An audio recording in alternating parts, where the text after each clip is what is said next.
Cycle के घंटी बाजे मोर दिल धक होए, तोर हंसी देखत दिन भर मुस्काए मोर मन।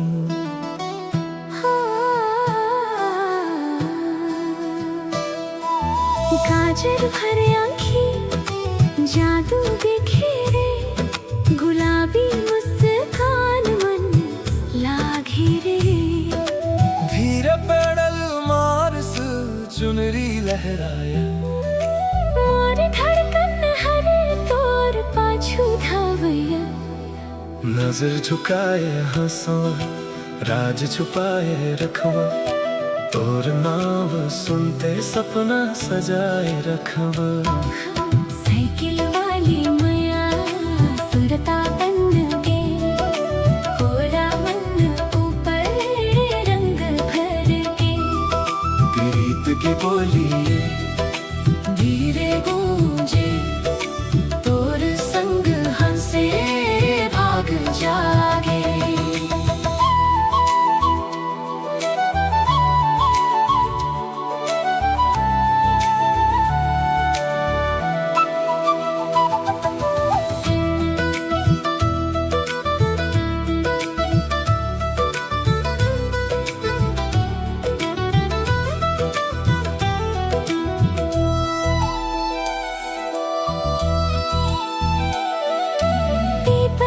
छैया रत्ता मुस्काए, तोर संग चल के मन हर इतराए। हवा जब बहे चुनरी लहराए, तोर नजर पड़ते दिल हर शर्माए। चांद घलो फीका तोर रूप आगो, फूल घलो हारे तोर महक लागे। साइकिल वाली मैया धड़कन बन गे, सुना जिंदगी मन सावन बन के।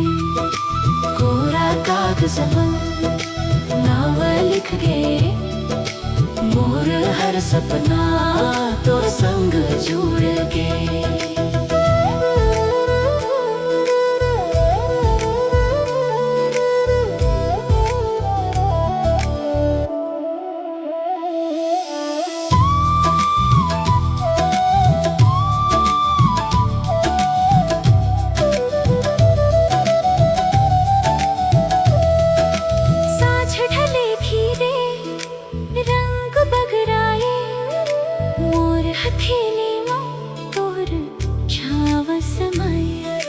भोर के किरण संग सूरज मुस्काए, जत का जन्म हो ही तोर संग बिताए।